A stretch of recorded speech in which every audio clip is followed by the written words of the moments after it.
Orang yang rajin mengetuk pintu adalah orang yang paling bisa dibukakan pintu untuknya. Ambil analogi sederhana. Saya datang ke rumah, saya ketuk. Sekali, mungkin tidak dibukakan. 2 kali, mungkin juga belum dibukakan. Baru 2 kali kok. Tapi saya ketuk. Maka kemudian pasti Sahibul Bait mendengar suara itu dan membukakan pintu. Masya Allah. Itulah perumpamaan doa. Orang yang rajin mengetuk pintu langit adalah orang yang paling besar dibukakan pintu untuknya. Karena dalam doa itu ada ridho yang Allah bersamakan untuknya. Masih merenung untuk tidak berdoa sama Allah? 2 makna loh sudah kita hadirkan. Yang ketiga, doa itu adalah kekuatan. Ya, jadi doa itu tauhid, doa itu ridho. Yang ketiga, doa itu kekuatan. Karena sesungguhnya kekuatan itu yang bisa akan memberikan kepada kita banyak perkara-perkara ekspektasi kehidupan kita yang akhirnya terwujud dengan kita berdoa kepada Allah Subhanahu wa Ta'ala. Ya kan? Walaupun terkadang begitu berat untuk mendapatkan itu. Mari kita mencontoh doanya Umar bin Khattab di dalam satu keterangan di dalam Muwatta Imam Malik kalau tidak salah. Umar bin Khattab itu berdoa begini.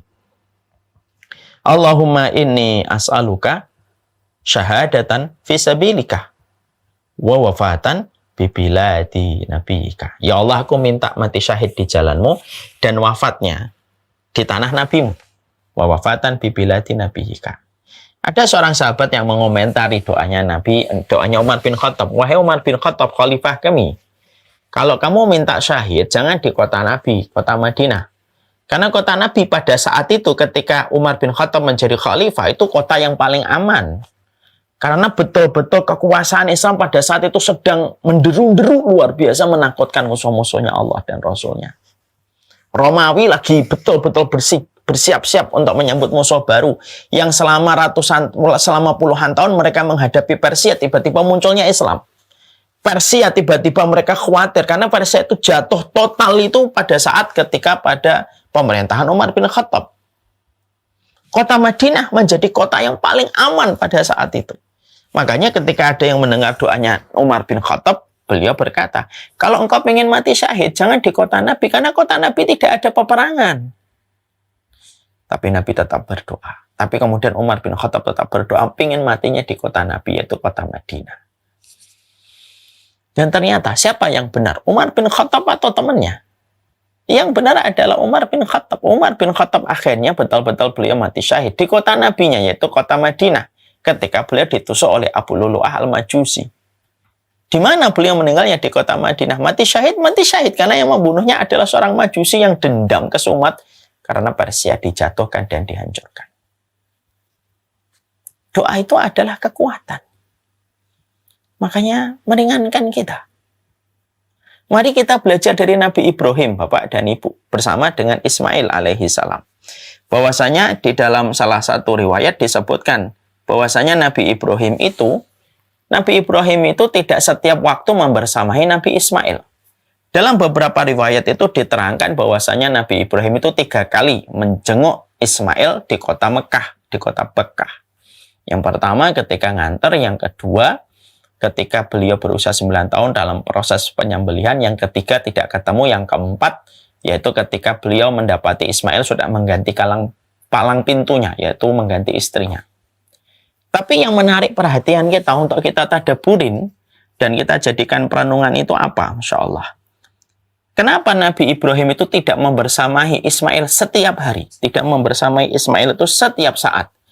Tapi uniknya, istimewanya itu apa? Istimewanya itu adalah Nabi Ibrahim walaupun tidak membersamai Ismail itu setiap waktunya, tapi Ismail itu bertumbuh kembang menjadi anak yang begitu taat dan begitu solih, dan beliau diberikan oleh Allah itu adalah menjadi nabi. Berapa banyak ayah menemani anaknya tidak karuan. Tapi ada seorang ayah yang tidak menemani anaknya, ada seorang abi, ada seorang bapak tidak menemani anaknya, selayak Nabi Ibrahim, tetapi anaknya menjadi seorang nabi dan rasul, yaitu Ismail. Para ulama lalu berkata, Karena doanya Nabi Ibrahim itu banyak mendominasi dalam pendidikan Ismail. Makanya doanya Ibrahim untuk Ismail itu banyak diabadikan dalam Quran. Ibaratnya gini, ini kemudian Ibrahim, ini Ismail. Ibrahim dan Ismail ketika terbentang jarak yang cukup jauh, maka kemudian Ibrahim itu transmisinya itu naik ke atas, yaitu kepada Allah. Allah kemudian menurunkan apa yang disampaikan Ibrahim kepada Ismail. Karena Allah sudah dilibatkan dari semenjak pertama.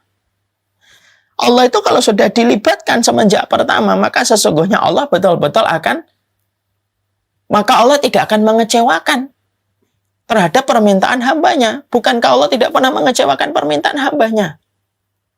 Maka ini kemudian yang didapati bahwasanya doa itu adalah kekuatan. Yang berikutnya, doa itu kemudian setelah kekuatan itu apa? Doa itu adalah pembeda. Karena yang membedakan kita dengan makhluk, yang membedakan kita dengan Allah itu adalah di dalam kita berdoa. Makanya kemudian kita menjumpai ya bagaimana Allah itu semakin diminta semakin senang. Beda dengan manusia. Manusia itu semakin diminta semakin sesek dadanya, berkurang senyumannya. Sebut saja di komunitas yang ada di sini. Siapa yang paling dermawan? Fulana, Ustaz. Oke, fulan atau fulana. Minta sekali, 2 kali, 3 kali, 4 kali. Lama-lama senyumannya akan hilang. Lalu akan berkata, jangan minta saya terus dong. Saya kan juga punya kebutuhan. Kenapa dia bisa gitu? Karena basicnya manusia itu punya sifat pelit. Beda dengan Allah. Allah itu semakin diminta, semakin Allah itu senang. Semakin diminta, maka semakin Allah itu ridho. Semakin diminta, semakin Allah akan memberikan sesuai dengan prasangka hambanya. Maka itulah yang kemudian kita pahami. Bahwasanya yang keempat, doa itu adalah pembeda. Yang kelima, doa itu merupakan sebuah investasi. Karena orang yang berdoa itu tidak pernah merugi, kan? Ada nggak orang yang rugi di dalam doa? Tidak ada orang yang rugi di dalam doa. Makanya kemudian kita menjumpai dalam salah satu riwayat, ma min muslimin yatullah laisa fiha ma'samin wa laisa fihi qati'atu rahimin illa atahu iyyahu min ihda salasi khisal. Tidaklah seorang muslim ketika dia berdoa kepada Allah, tidak ada doanya untuk memutuskan tali silaturahmi kecuali Allah kabulkan dengan 3 macam cara. 1, a'tahullahu iyyah. Allah akan kasih persis yu'ajjali da'watihi. Akan diberikan sesuai dengan doanya. Minta mobil, dikasih mobil. Minta rumah, dikasih rumah. Dikabulkan cash dan kontan. Ini cara pertama. Bukan satu-satunya. Ada cara yang kedua. Kadang tidak diberikan kontan. Kadang-kadang diberikan yang kedua. Menjadi kebaikan dan pundi-pundi pahala di akhirat. Kemudian kadang-kadang yang ketiga. Yaitu adalah dihindarkan dia dari musibah yang lebih besar. Dia minta mobil. Allah tidak kasihkan mobil. Karena Allah tahu kalau dia dikasih mobil akan dapat musibah. Allah hindarkan dia dari musibah karena doa yang dia panjatkan. Akhirnya dia tetap punya motor, tapi tidak mendapatkan musibah kecelakaan mobil. Ada orang minta rumah, nggak dikasih rumah. Bukan Allah nggak mampu. Kun fayakun kecil jadi itu. Tapi kenapa Allah nggak ngasih dia rumah? Padahal Allah kan maha kaya dan tidak akan berkurang walaupun ngasih seluruh makhluknya tiap hari dan tiap detik tidak akan berkurang kekayaan Allah. Kenapa Allah nggak mau ngasih rumah? Bukan Allah nggak mau ngasih rumah. Dia berdoa minta rumah. Allah tahu ini kalau dapat rumah ada musibah besar yang akan menimpa kepadanya, baik musibah dunia ataupun akhiratnya. Allah hindarkan dia dari musibah itu. Allah tidak berikan dia rumah supaya dia tidak mendapatkan musibah tersebut. Masya Allah, para sahabat ketika mendapati Rasulullah menyampaikan 3 cara Allah mengabulkan doa, mereka senang banget. Para sahabat kemudian berkata, Nuksir ya Rasulullah, kalau kami tahu doa sehebat ini ya Nabi, seluar biasa ini ya Rasul, maka kami akan perbanyak doa. Dijawablah oleh Rasulullah, Allahu Aksar, Allah lebih banyak dari apa yang kalian minta. Makanya di akhirat ada orang yang tiba-tiba mendapatkan tumpukan pahalanya, lalu ditanyakan, ini apa ya Allah? Ini doa-doa kamu yang waktu di dunia tidak aku berikan sesuai dengan apa yang kamu minta, tapi aku jadikan menjadi ladang pahalamu yang kamu petik manis dalam kehidupan di akhirat. Makanya benar kalau kata para ulama, kan ada para ulama itu gini, kalau aku berdoa dikabulkan, aku biasa. Kalau aku berdoa tidak dikabulkan, aku lebih senang. Coba, paham nggak itu artinya? Ini seorang salaf. Kalau aku berdoa, dikabulkan. Kalau aku berdoa itu dikabulkan. Aku ini biasa. Tapi kalau aku berdoa kok tidak dikabulkan, malah aku senang. Kenapa? Karena yang pertama adalah keinginanku, yang kedua itu adalah keinginannya Allah. Jadi terkadang bahwasanya kita harus paham, Allah tidak mengabulkan doa itu bukan karena tidak mampu. Kecil bagi Allah. Dan kalaupun Allah mengabulkan setiap permintaan kita, minta kamera, minta rumah, minta ini, kecil bagi Allah. Dan ketika Allah ngasih pun tidak akan berkurang. Sedikit pun seujung kuku. Kerajaan Allah tidak akan berkurang. Tapi kenapa Allah tidak ngasih? Karena itulah pilihan Allah bahwasanya selalu pilihan Allah lebih baik daripada pilihan manusia. Salah satunya dihindarkan dari musibah atau dijadikan pahala kelak di akhirat. Makanya kita harus merenungi apa yang disampaikan oleh Umar bin Khattab. Inilah ahmilu hammal ijabah wa ini ahmilu fit du'a. Hammat doa. Saya itu tidak peduli apakah doaku dikabulkan ataukah tidak. Tapi yang lebih aku khawatirkan itu kalau aku tidak diberikan taufik lagi untuk berdoa kepada Allah. Masya Allah. Saya ulang kembali ini. Apa yang disampaikan oleh Umar bin Khattab.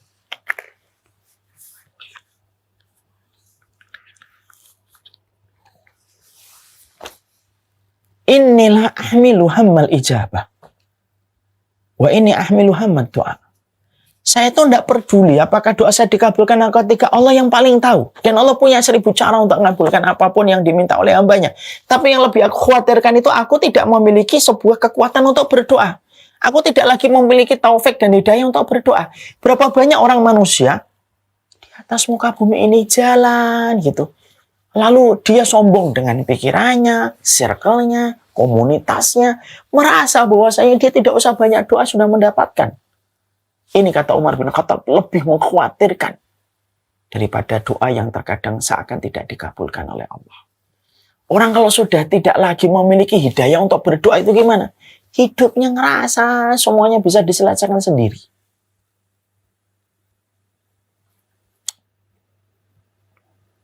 Dan inilah yang kemudian menjadikan akhirnya kita memahami doa itu adalah sebuah investasi besar.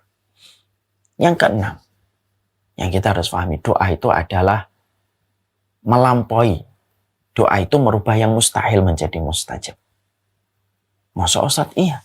Doa itu melampaui. Karena doa itu merubah yang mustahil menjadi mustajab.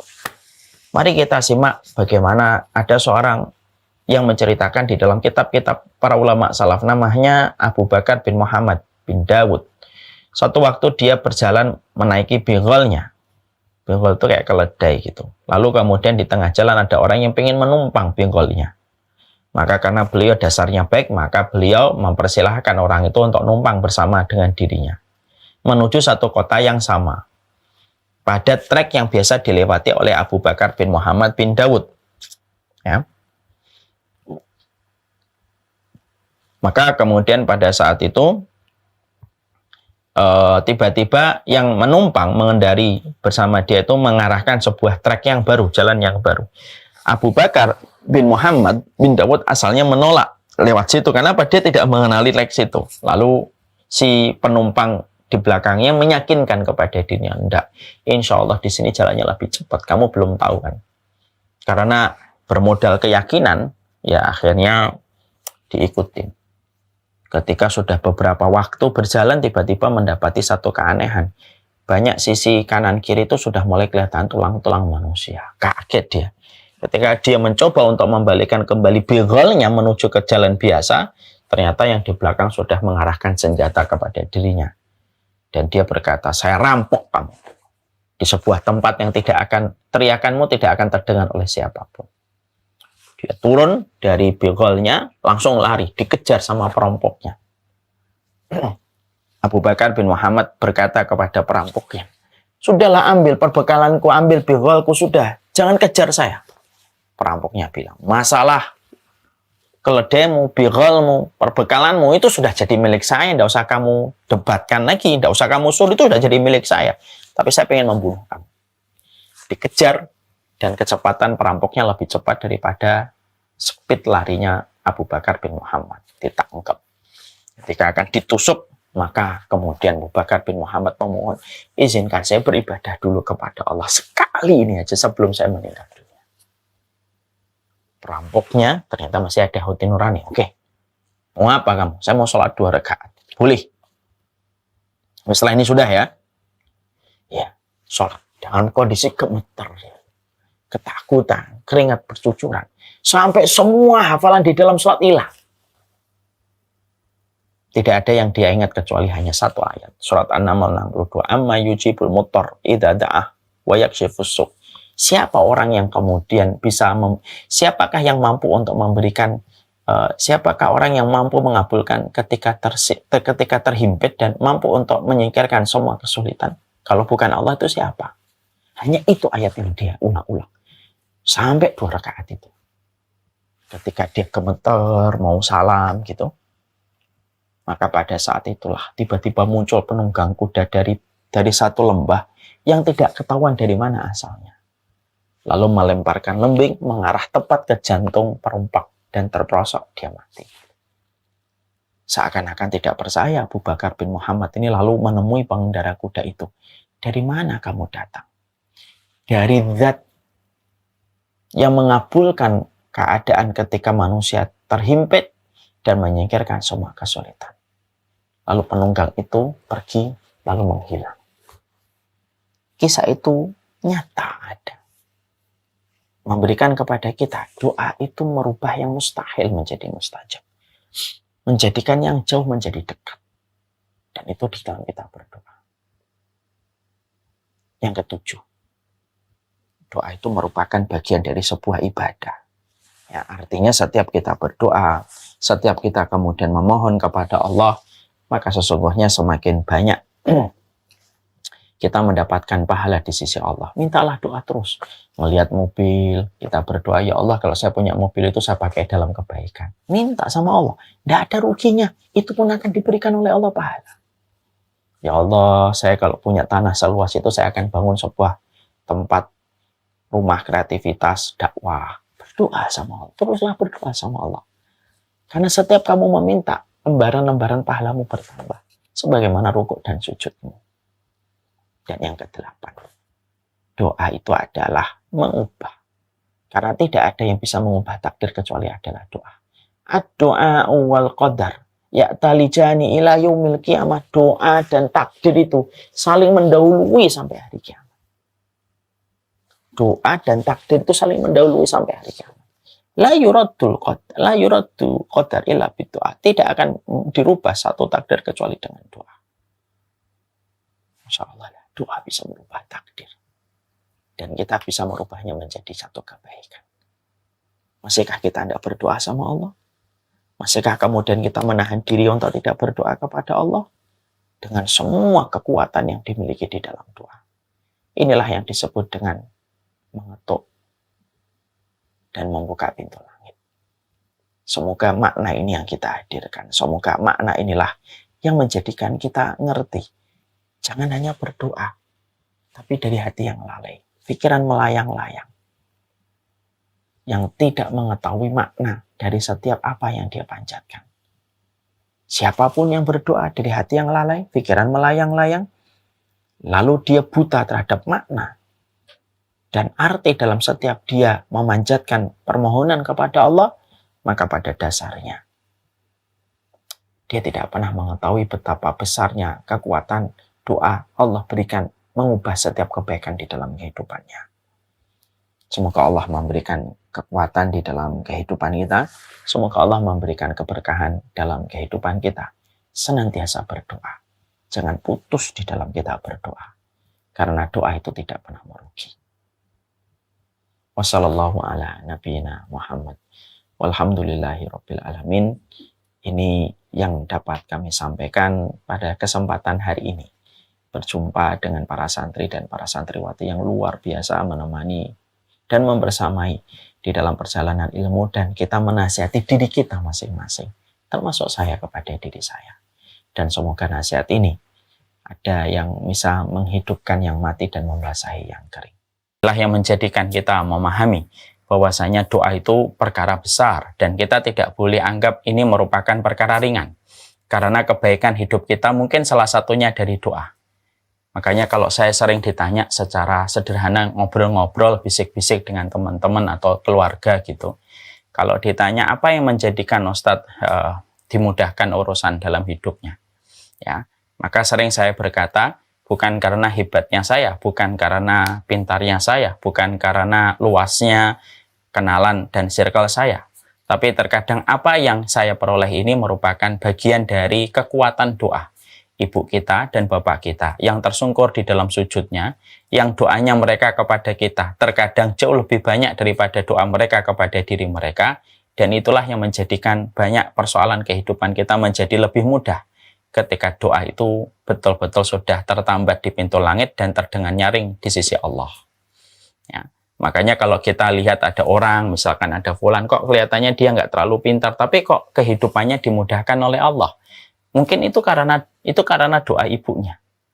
Mungkin kita menjumpai anak kita pun sama anak kita menghadapi berbagai masalah, kok mampu dia menyelesaikan masalah-masalah itu. Padahal kita tahu latar belakang anak kita sendiri di waktu kecil kayak apa, terjadi perubahan. Mungkin karena doa-doa kita yang dikabulkan oleh Allah Subhanahu wa Ta'ala. Karena bisa jadi banyak sekali persoalan dalam kehidupan kita, seluruh carut-marutnya, keruwetan yang kita dapatkan di dalam kehidupan kita disebabkan karena kelalaian kita untuk menempatkan posisi kekuatan yang Allah berikan kepada kita bernama doa. Dan tidaklah kemudahan yang kita peroleh dalam kehidupan kita ya kecuali karena kita senantiasa menggantungkan harapan kepada Allah, dan Allah adalah zat yang tidak pernah mengecewakan setiap makhluknya ketika berdoa dan meminta kepada Allah. Mari kita raba gitu ya. Diri kita, saya masalah ini, kenapa ya? Ya karena mungkin doa kita. Kok saya dimudahkan ini, ya mungkin karena doa. Makanya kemudian kita menjumpai ada sebuah kisah nyata yang pernah saya tahu sendiri. Bagaimana ada dua orang yang mereka bercerita bahwasanya mereka dari kampung yang sama, sekolah SD-nya juga sama, dipertemukan kembali ketika mereka kuliah. Kuliahnya juga kemudian mengambil fakultas yang sama. Qadarullah, ternyata ketika mereka menikahnya pun tidak selang jarak yang begitu lama antara yang satu dengan yang satu. Qadarullah, pekerjaan mereka juga tidak terlalu jauh. Ternyata mereka juga punya anak. Yang satu punya anak, yang kedua juga punya anak. Tapi Masya Allah ya, ternyata terjadi sesuatu yang agak berbeda. Ketika yang pertama punya anak, anaknya bertumbuh kembang sampai mendekati mumayyiz. 6, 7, 8 tahun anaknya mumayyiz. Sama dengan anak dari sahabatnya. Itu juga mendekati mumayyiz. Orang tua yang pertama ini mendapati anaknya kok begitu sulit diajak untuk sholat. Diajak ke masjid begitu berat. Selalu memiliki 1001 alasan. Kalau sudah disebutkan kata adzan, iqomat, sholat, dan masjid. Sampai betul-betul dia khawatir, ini kenapa? Kalau berjalan semacam ini sampai dewasa, saya khawatir terhadap keimanan anak saya. Karena keimanan, salah satu barometer keimanan itu adalah melalui sholat. Maka pada satu waktu, dia mencoba untuk tegas, mengajak dengan paksa anaknya, tapi anaknya tidak mau.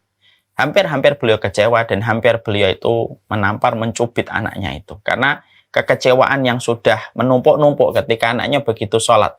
Begitu sulit untuk sholat. Kalau sudah mendengar adzan, iqomat, masjid, sholat itu menjadi kata yang selalu dia hindari anak itu.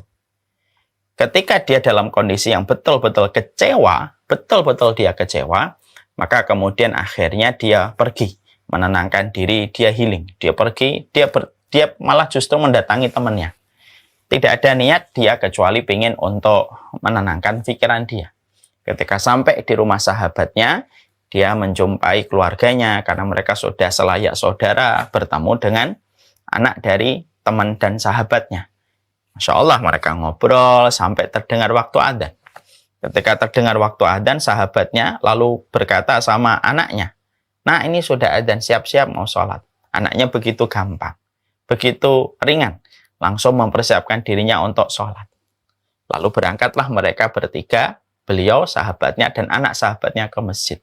Dalam perjalanan ke masjid sampai pulang dari masjid, maka dia akhirnya mencoba untuk bertanya, kenapa anakmu begitu mudah datang ke masjid? Padahal anakku susah banget untuk diajak ke masjid. Apa yang membedakan ya antara saya dengan dirimu? Maka sahabatnya menjawab, saya tidak tahu, nggak tahu memang anak saya. Alhamdulillah begitu mudah ketika diajak ke masjid. Ngobrol, mereka mencoba untuk mencari jawaban. Sampai sahabatnya ini kemudian berkata kepada sahabat itu, ada satu kebiasaan, mungkin kebiasaan ini kamu lakukan ataukah tidak? Maka teman yang kecewa dengan anaknya bertanya, apa kebiasaanmu? Ada kebiasaan yang selalu saya lakukan ketika dulu istri saya mengandung. Sampai dia melahirkan. Sampai kemudian anak saya bertumbuh kembang. Sampai dia memayis. Ada satu doa yang tidak pernah saya tinggalkan pada surat Ibrahim. Yaitu adalah saya berdoa dengan doanya Nabi Ibrahim. Rabbi ja'alni muqimas shalah wa min dzurriyyati. Ya Allah, jadikanlah diriku orang yang menegakkan sholat dan keturunan-keturunanku adalah orang yang menegakkan sholat. Dan itu merupakan salah satu doa kunci bagi saya yang tidak pernah saya tinggalkan. Setiap harinya, ketika bersama dengan mentari yang menghangatkan bumi, maka bersama itu pula saya membasahi lisan saya untuk mendoakan anak saya semoga dia adalah orang yang menegakkan sholat. Sahabatnya yang satunya ketika mendengar kebiasaan dari temannya, maka beliau seakan-akan tersambar dengan petir dan dia menyadari bahwasanya dia tidak pernah berdoa dengan doa itu. Dan akhirnya ketemulah salah satu pangkal. Kenapa anaknya itu menjadi sulit untuk diajak ke masjid? Ternyata dia tidak pernah memohon, mengetuk pintu langit, memohon kepada Allah supaya anaknya dijadikan sebagai anak yang mendirikan sholat bersama dirinya yang mendirikan sholat. Kisah ini based on true story, ya. Walaupun tidak seviral layangan putus, tapi kisah ini layak untuk menjadi sebuah refleksi dan perenungan untuk kita. Bahwasanya tadi saya menasihati diri saya, bahwasanya bisa jadi banyak persoalan dalam kehidupan kita itu disebabkan karena kurangnya kita untuk menggunakan senjata yang sudah diberikan oleh Allah. Akhirnya pekerjaan kita menjadi melambat. Akhirnya kemaslahatan dalam kehidupan kita justru dalam kondisi slow motion ketika kita tidak memaksimalkan kekuatan kita. Bukankah hidup kalau tidak ada kekuatan itu akhirnya berjalan sebagaimana sebuah adegan film slow motion kan? Kalau kemudian dalam kehidupan kita kan semacam itu. Maka kemudian sama, saya ambilkan contoh. Bapak membuka kepala, ibu membuka kelapa, bukan kepala, kelapa. Kalau kita tidak punya kapak, kita tidak punya parang, tentunya membuka kelapa begitu sulit dan bisa membutuhkan waktu berjam-jam karena kita nggak punya parang untuk membuka kelapa itu dengan mudah. Tapi beda, kalau bapak dan ibu diberikan hadiah. Saya memberi hadiah kelapa ke rumahnya ibu dan bapak. Kemudian ibu dan bapak punya parang. Mungkin membuka kelapa itu tidak butuh waktu 10 menit. Langsung bisa menikmati airnya yang segar. Menjadi ion bagi tubuh kita dan bisa memberikan kesegaran. Kenapa kok terjadi perbedaan? Karena yang satu punya senjata, yang satu tidak punya senjata. Makanya inilah yang kemudian menjadikan kita akhirnya paham. Inilah perumpamaan dalam kehidupan kita. Inilah yang menjadikan kita akhirnya paham. Kenapa sampai Rasulullah SAW itu menempatkan bahwasanya doa itu merupakan inti dari ibadah. Karena memang penting. Semuanya berkaitan tentang doa. Sholat kita berkaitan tentang doa. Bagaimana keseharian kita sangat membutuhkan doa. Makanya tidak salah kalau kemudian kita menjumpai bahwasanya Quran itu bertebaran doa dari para nabinya, dari orang-orang solih, dari para malaikat yang diabadikan oleh Allah di dalam Al-Quran, seakan-akan Allah memberikan pelajaran bagi qori'nya, bagi para pembacanya, kita semuanya, bahwasanya kamu tanpa doa itu nothing, kamu tanpa doa itu tidak ada apa-apanya ketika kamu tidak pernah memanjatkan dirimu kepada Allah di dalam pengharapan. Inilah yang kemudian menjadikan kita akhirnya memahami. Ini loh penting bagi kita untuk kembali mengasah kekuatan dan senjata yang Allah berikan dalam kehidupan kita. Termasuk mubadir itu adalah bukan hanya ketika makanan kita kemudian kita biarkan, tidak kita konsumsi, lalu kita buang. Yang termasuk dari mubadir itu bukan hanya ketika minuman masih setengah kemudian kita buang dan kita tidak konsumsi, tapi termasuk mubadir itu adalah ketika kita diberikan oleh Allah kekuatan di dalam kita berdoa, tetapi kemudian kita tidak pernah memaksimalkan doa itu. Padahal para nabi pun yang paling dekat dengan Allah, tidaklah mereka diangkat menjadi nabi dan rasul, bukan hanya karena kesabaran mereka, tapi bagaimana setiap harapan mereka itu digantungkan kepada Allah, setiap urusan di dalam untayan doa-doa yang mereka panjatkan. Alhamdulillah, wassalatu wassalamu ala rasulillah wa ala alihi wa sahbihi wa man tabi'ahum bi ihsan ila yaumil qiyamah. Kepada seluruh para santri dan para santriwati, kepada seluruh para tamu di teras ilmu pada kesempatan duha kali ini, yang semoga Allah senantiasa memberikan kepada kita afiat, semoga Allah memberikan kepada kita keberkahan dalam setiap urusan kehidupan kita, dan semoga Allah senantiasa memberikan kekuatan dan pertolongan atas setiap ilmu dan atas setiap ibadah yang Allah longgarkan dan Allah anugerahkan dalam kehidupan kita. Tidaklah kita beribadah, tidaklah kita mampu melaksanakan ketaatan, kecuali merupakan bagian dari hebatnya Allah ketika memberikan pertolongan dalam kehidupan kita. Kita mampu tersungkur di dalam tahajud, kita mampu meneteskan air mata di dalam khusyuk berdoa kepada Allah, kita mampu khidmah kepada suami, kita mampu sabar kepada istri. Jangan pernah dianggap itu disebabkan karena hebatnya kita sebagai manusia. Salah besar. Tapi semua yang tadi kita sebutkan itu merupakan bagian dari pertolongan Allah. Ada seorang suami yang mampu tersenyum, walaupun dia mendapatkan bengkoknya seorang istri, itu pun senyuman datang dari pertolongan Allah.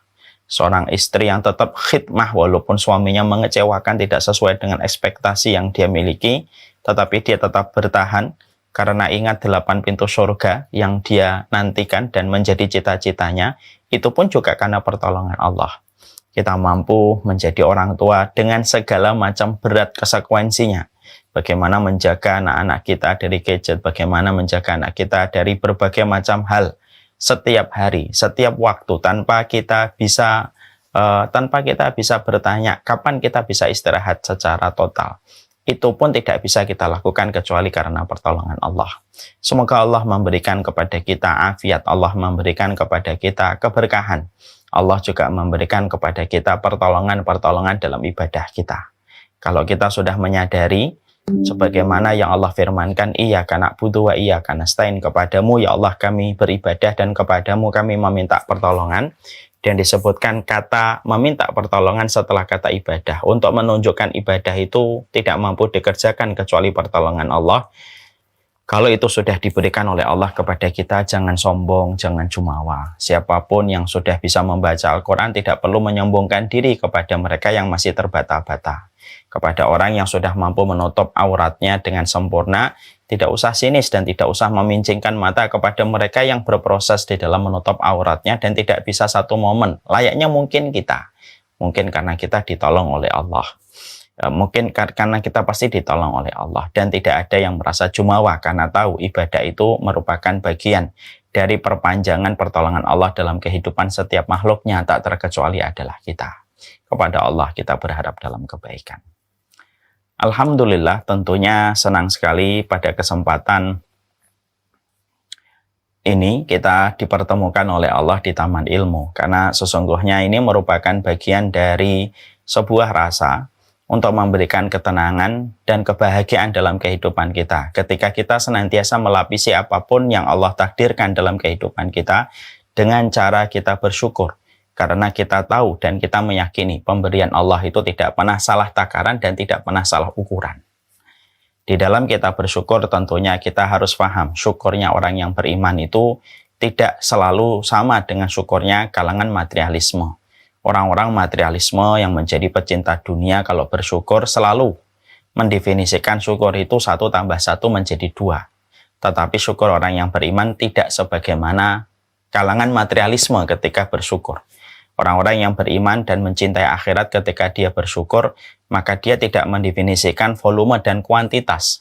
Karena dia tahu bahwasanya orang yang bersyukur itu tidak selalu ditambah kuantitasnya, tetapi pasti ditambah kualitasnya. Dan itulah yang sering kita lupakan di dalam kita bersyukur. Hari ini, gelombang dan arus materialisme betul-betul mendera dalam setiap lini kehidupan kita. Sampai sedekah kita, sampai syukur kita itu selalu dikaitkan dengan kuantitas yang bertambah. Padahal belum tentu kuantitas itu selalu bertambah ketika kita bersyukur.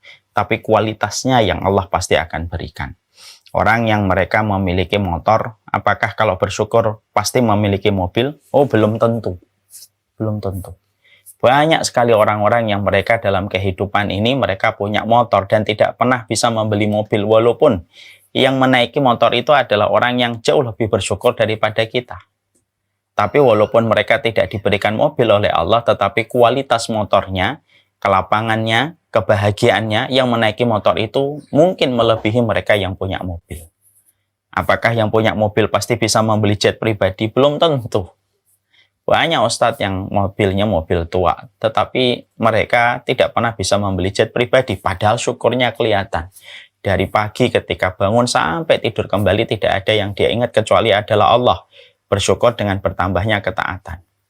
Maka ketika dia tidak diberikan jet pribadi, maka sesungguhnya bukan berarti Allah tidak memberikan kualitas pada mobilnya. Mobilnya akhirnya betul-betul memiliki kualitas, ketenangan, kebahagiaan. Mungkin jauh daripada yang mereka memiliki jet pribadi.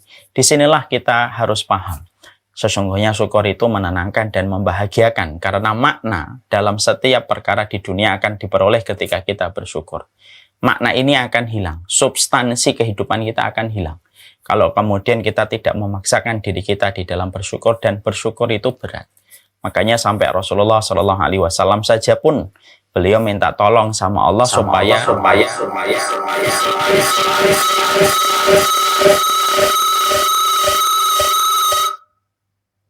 sampai kemudian Rasulullah SAW pun juga meminta tolong bagaimana beliau memohon kepada Allah supaya diberikan rasa syukur setiap waktunya kepada Allah.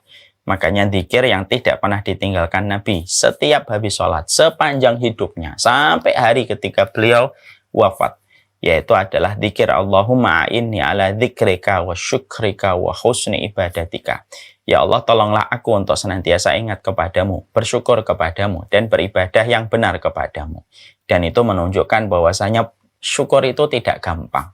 Sebagaimana yang sering dipersepsikan oleh masyarakat, syukur itu tidak mudah. Sebagaimana yang dibayangkan oleh banyak orang, syukur itu berat. Sama beratnya sebagaimana sabar. Dan itulah yang menjadikan kita terus menempa dan saling menasehati, supaya kita senantiasa bersyukur kepada Allah setiap waktunya dan setiap saatnya. Syukur itu, sekali lagi, tidak menambah kuantitas dan volume hartamu, tapi sesungguhnya syukur itu pasti memberikan kualitas dalam kehidupan kita, karena makna kehidupan hanya bisa diikat dengan rasa syukur. Ketika syukur itu kita niatkan membangun akhirat yang lebih baik, bukan untuk dunia yang pasti kita tinggalkan. Kita pada kesempatan hari ini akan menyampaikan tentang sebuah tema, membuka pintu langit dengan doa. Tentunya kita paham bahwasanya doa itu merupakan perkara yang besar. Kajian kita pada kesempatan hari ini menasihati diri kita, menasihati kita sebagai penuntut ilmu untuk lebih menelisik dan lebih mendalam ketika memahami tentang masalah membuka pintu langit dengan doa. Karena doa, tentunya kita harus paham, doa itu bukan sesuatu yang sifatnya biasa. Doa itu merupakan sesuatu yang besar. Makanya tidak salah ketika Rasulullah SAW ketika beliau menempatkan posisi doa, Nabi tidak menempatkan posisi doa itu hanya dalam masalah fikih. Tetapi sesungguhnya doa itu termasuk dari bagian akidah dan tauhid seorang hamba kepada Rabb-nya. Inilah yang menjadikan kita betul-betul mengerti bahwasanya Rasulullah bukan hanya menempatkan doa itu bukan pada posisi tauhid, akidah seorang mukmin di hadapan Rabb-nya. Tapi sesungguhnya doa juga merupakan bagian dari sebuah senjata. Makanya dalam satu riwayat yang lainnya Rasulullah SAW menyampaikan ad-doa usilahul mukmin. Doa itu merupakan senjata bagi orang yang beriman. Karena sejatinya senjata itu terbagi menjadi dua. Ada senjata yang berfisik, berwujud. Kita mampu raba, kita mampu rasa, dan mampu memiliki daya merusak kepada musuh-musuh yang dimiliki. Itu yang namanya senjata. Ketika kita lihat fisiknya, contoh parang, contoh kemudian golok, contoh kemudian pistol, itu adalah senjata yang berfisik. Tapi ada senjata yang kedua, senjata yang tidak berfisik, senjata yang tidak berwujud, senjata yang justru lebih lembut daripada hembusan angin, lebih lirih daripada suara-suara anak yang kita dengarkan. Tapi bisa jadi efek yang ditimbulkan dari senjata yang kedua jauh lebih besar daripada efek yang ditimbulkan dari senjata yang pertama. Karena senjata yang kedua langsung berkaitan dengan Allah, dan ketika Allah sudah dilibatkan, maka tidak ada satupun tembok dan tidak ada satupun benteng yang bisa menahan apapun yang ada di hadapan ketika kekuatan doa itu sudah ditujukan kepada orang-orang yang didoakan. Inilah yang menjadikan kita memahami bahwasanya doa itu perkara besar dan kita tidak boleh anggap ini merupakan perkara ringan. Karena kebaikan hidup kita mungkin salah satunya dari doa. Makanya kalau saya sering ditanya secara sederhana, ngobrol-ngobrol, bisik-bisik dengan teman-teman atau keluarga gitu. Kalau ditanya apa yang menjadikan Ustadz dimudahkan urusan dalam hidupnya, ya, maka sering saya berkata, bukan karena hebatnya saya, bukan karena pintarnya saya, bukan karena luasnya kenalan dan circle saya. Tapi terkadang apa yang saya peroleh ini merupakan bagian dari kekuatan doa ibu kita dan bapak kita yang tersungkur di dalam sujudnya, yang doanya mereka kepada kita terkadang jauh lebih banyak daripada doa mereka kepada diri mereka, dan itulah yang menjadikan banyak persoalan kehidupan kita menjadi lebih mudah ketika doa itu betul-betul sudah tertambat di pintu langit dan terdengar nyaring di sisi Allah. Ya. Makanya kalau kita lihat ada orang, misalkan ada fulan, kok kelihatannya dia nggak terlalu pintar, tapi kok kehidupannya dimudahkan oleh Allah. Mungkin itu karena doa ibunya. Mungkin kita menjumpai anak kita pun sama anak kita menghadapi berbagai masalah, kok mampu dia menyelesaikan masalah-masalah itu. Padahal kita tahu latar belakang anak kita sendiri di waktu kecil kayak apa, terjadi perubahan. Mungkin karena doa-doa kita yang dikabulkan oleh Allah Subhanahu wa Ta'ala. Karena bisa jadi banyak sekali persoalan dalam kehidupan kita, seluruh carut-marutnya, keruwetan yang kita dapatkan di dalam kehidupan kita disebabkan karena kelalaian kita untuk menempatkan posisi kekuatan yang Allah berikan kepada kita bernama doa. Dan tidaklah kemudahan yang kita peroleh dalam kehidupan kita ya kecuali karena kita senantiasa menggantungkan harapan kepada Allah, dan Allah adalah zat yang tidak pernah mengecewakan setiap makhluknya ketika berdoa dan meminta kepada Allah. Mari kita raba gitu ya. Diri kita, saya masalah ini, kenapa ya? Ya karena mungkin doa kita. Kok saya dimudahkan ini, ya mungkin karena doa. Makanya kemudian kita menjumpai ada sebuah kisah nyata yang pernah saya tahu sendiri. Bagaimana ada dua orang yang mereka bercerita bahwasanya mereka dari kampung yang sama, sekolah SD-nya juga sama, dipertemukan kembali ketika mereka kuliah. Kuliahnya juga kemudian mengambil fakultas yang sama. Qadarullah, ternyata ketika mereka menikahnya pun tidak selang jarak yang begitu lama antara yang satu dengan yang satu. Qadarullah, pekerjaan mereka juga tidak terlalu jauh. Ternyata mereka juga punya anak. Yang satu punya anak, yang kedua juga punya anak. Tapi Masya Allah ya, ternyata terjadi sesuatu yang agak berbeda. Ketika yang pertama punya anak, anaknya bertumbuh kembang sampai mendekati mumayyiz. 6, 7, 8 tahun anaknya mumayyiz. Sama dengan anak dari sahabatnya. Itu juga mendekati mumayyiz. Nah, orang tua yang pertama ini mendapati anaknya kok begitu sulit diajak untuk sholat. Diajak ke masjid begitu berat. Selalu memiliki 1001 alasan. Kalau sudah disebutkan kata adzan, iqomat, sholat, dan masjid.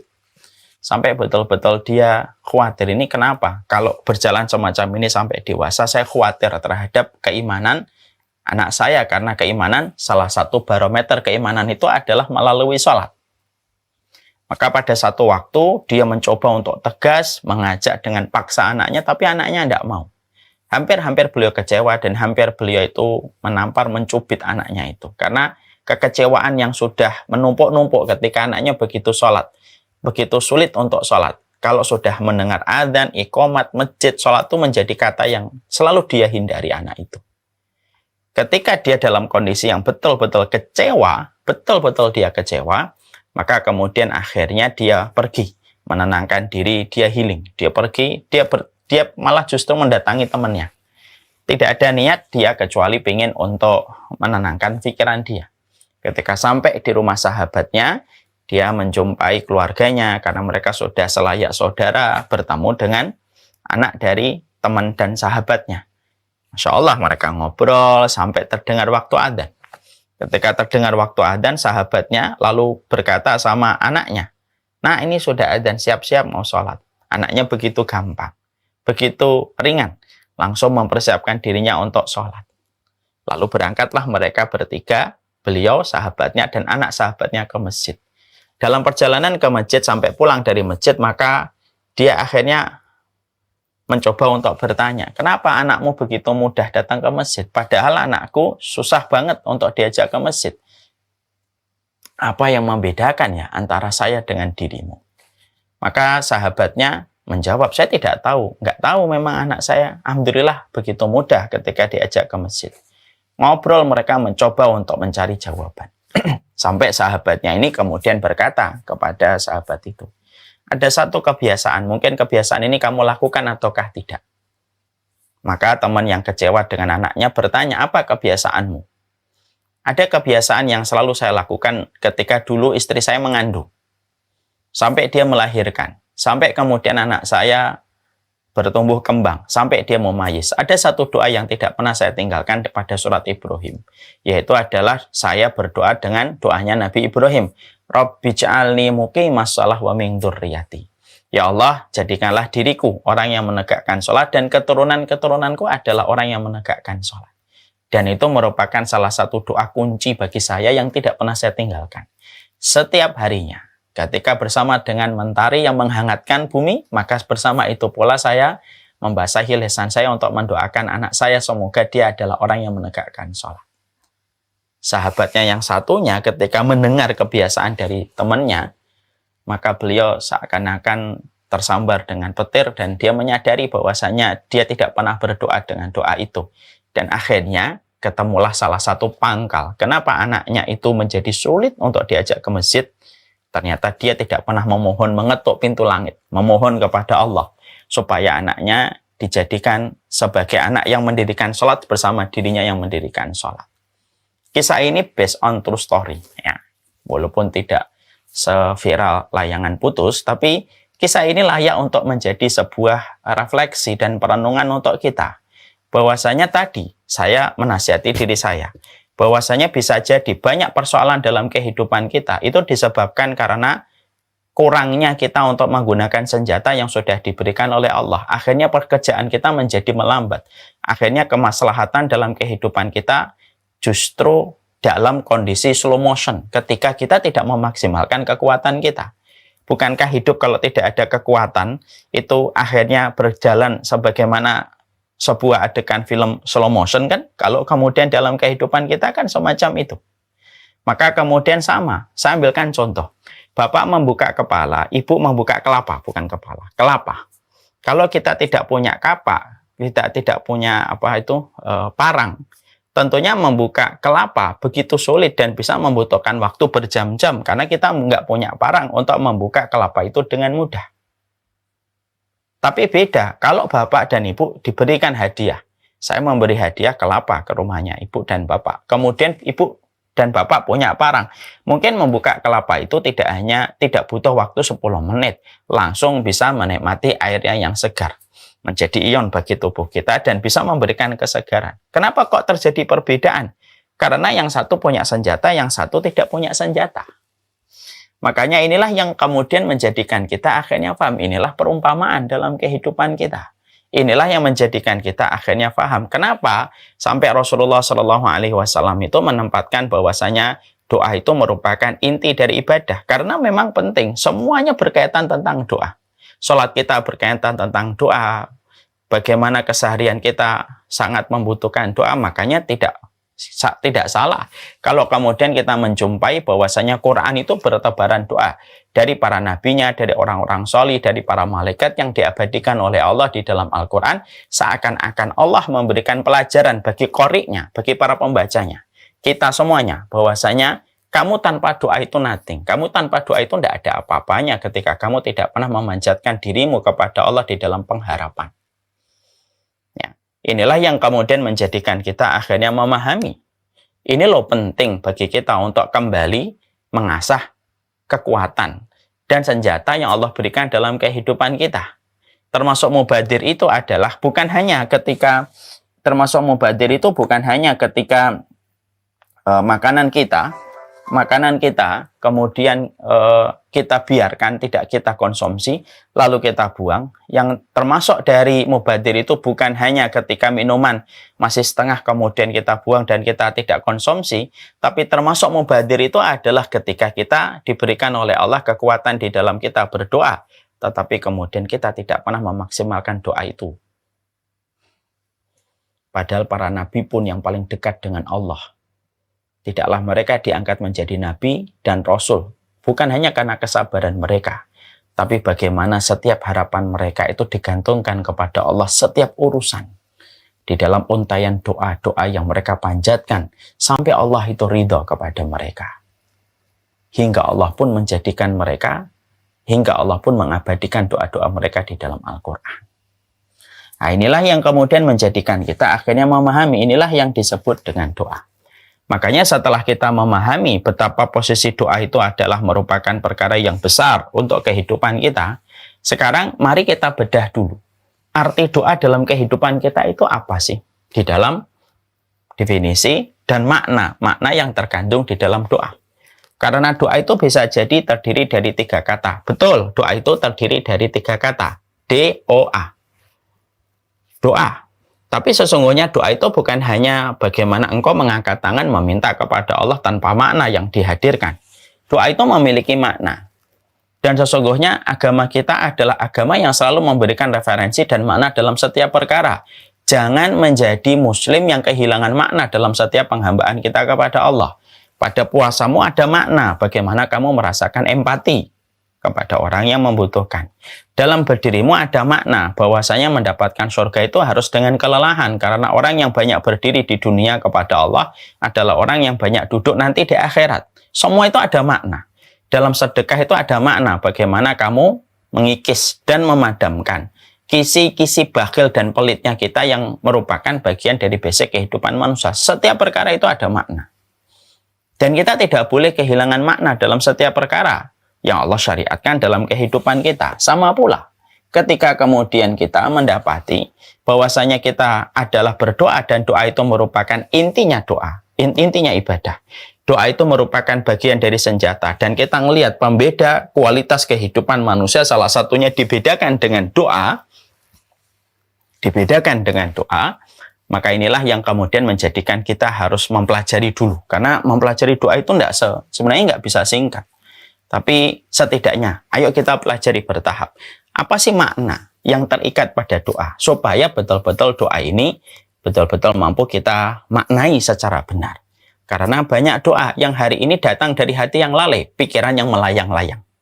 Sekali lagi, para ulama menyampaikan nasihat untuk saya, nasihat untuk kita semuanya. Sekarang itu banyak doa. Bahkan Nabi juga menyampaikan banyak doa yang datang dari hati yang lalai, pikiran yang melayang-layang, serta buta terhadap makna. Kalau doa diiringi dengan 3 kondisi ini, apa yang kita harapkan di hadapan Allah ketika doa itu datang dari hati yang lalai? Mungkin dia meminta, tapi dia tidak mindfulness dan tidak istihdharul qalbi di dalam dia meminta kepada Allah. Lalu kemudian pikirannya melayang-layang. Bukannya fokus dan konsentrasi di hadapan Allah yang menjadi penguasa alam semesta. Lalu dia buta terhadap makna yang ada di dalam apa yang dia panjatkan. Layaknya kita membaca sesuatu tanpa kita mengerti maknanya. Lalu bagaimana doa itu akan menjadi sebuah kebaikan dalam kehidupan kita?